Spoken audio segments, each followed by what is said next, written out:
This news update is brought to you by... Say hello to Carol. Carol talks for a living, from morning till night. So she relies on Flo's crystal clear home phone service brought to her through Flo's 100% fiber to the home network. It keeps her in the know, and because she bundles her mobile broadband and TV services, she enjoys huge savings, so she can enjoy much more for much less. So visit any Flo retail outlet, call 1-800-804-2994, or visit discoverflow.co to find out more. One-of-a-kind connection. This is how we flow. This is the Barbados Today evening news update for Friday, June 17th. Thank you for joining us. I am Mary Claire Williams. We begin with news this evening that Dwayne Omar Alleyne was today sentenced to death by hanging after he was convicted of the shooting death of Paul Hope. His conviction comes after he spent 8 years on remand. A 12-member jury found him guilty of the February 2008 killing and also agreed that Alleyne should be given the maximum sentence of death by hanging. They rejected the argument presented by his attorney, Angela Mitchell-Gittens, that her client shot Hope in self-defense. Madam Justice Jacqueline Cornelius presided over the case. St. Peter resident Derek Noel was today released on $5,000 bail after appearing in the Whole Town Magistrates Court on 7 traffic offences following a hit-and-run accident in Speightstown earlier this week. Noel of Batalise, St. Peter, was charged with driving without a valid driver's license, failing to stop at an accident, driving without due care and reasonable consideration, driving without tax, without insurance, failing to register a motor vehicle, and fraudulent use of number plates. He is due back in court on November 27. New security measures are expected to be implemented at the Magistrates Courts by next Monday. That assurance from Attorney General Adriel Brathwaite following yesterday's security scare in which a young man attempted to enter the court with a loaded gun. Without doubt, obviously we're going to review our procedures within our Magistrates Courts in particular, because the Supreme Court has, the security guards and the detectives, etc. And we review them and see if we need to upgrade them. And if they need upgrading, to be upgraded. It's as simple as that. And I can guarantee you that come Monday morning, that radio weaknesses, that they'll be addressed. I can guarantee you that. Brathwaite said, however, that there is no need for the public to panic. The man remains in police custody, but the lawmen are withholding his identity pending the outcome of investigations. Police spokesman David Welch told Barbados Today he will be charged, but he could not give a timeline.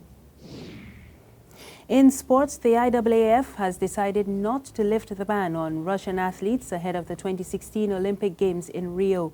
The suspension was imposed in November last year following accusations of state-sponsored doping.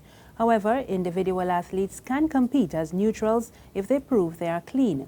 Meanwhile, Russian pole vaulter Yanela Isinbayeva is branding the IAAF's decision a human rights violation, and she says she plans to challenge it in court. There's regional and international news after this short break. Get your paper, get your paper. Only $2.25, $2.20. Who? For what? That's Bear Still News. I don't read about that on Barbados Today since last night. That can't only can't do. $2.20. Who? Barbados Today. News you can trust. Secure your future, be financially strong. Since 1983, we have been there for you. A smart range of products, great tax benefits. We're the solution to your hopes and your dreams. The Barbados Workers Union Cooperative Credit Union. The Barbados Workers Union Cooperative Credit Union. Humble beginnings to smart loans, smart savings.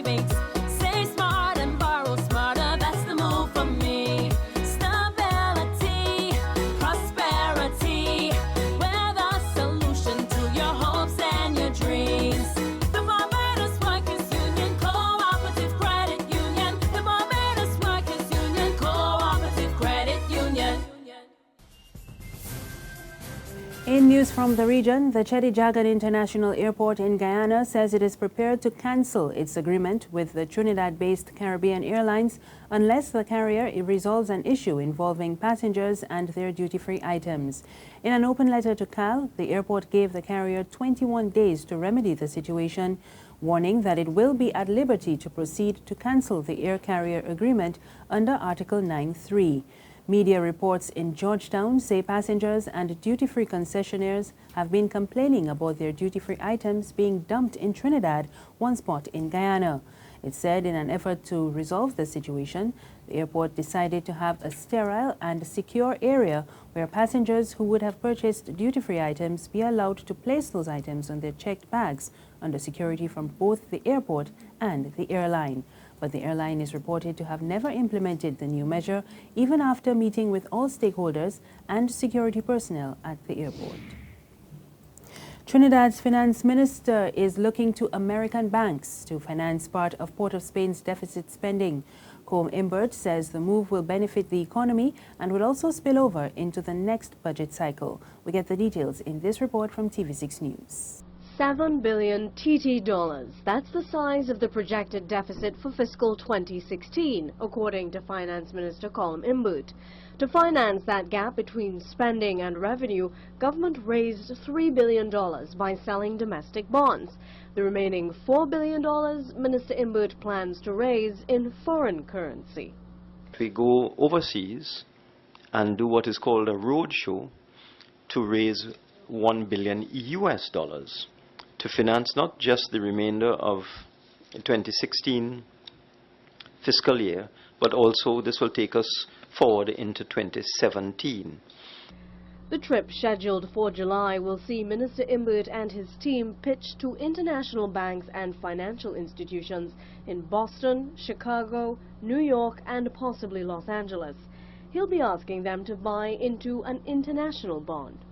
So it's a very useful tool in terms of getting much needed foreign exchange. You may also get better rates because the rates on the international market are in some instances better than in Trinidad and Tobago. You engender confidence in the economy of Trinidad and Tobago because once the foreign banks indicate an appetite for Trinidad and Tobago debt, that raises the profile of the country. He says local banks also demonstrated confidence in the economy despite challenges from lower energy revenues by scooping up the $3 billion in domestic bonds. On the international scene, in what is likely to be one of Germany's last trials for World War II atrocities, a former guard at the Auschwitz death camp was today sentenced to 5 years in prison. Reinhold Hanning was convicted of being an accessory to the murder of at least 170,000 people at the concentration camp in Nazi-occupied Poland. In this report, the BBC looks back at the case. Germany is facing its past.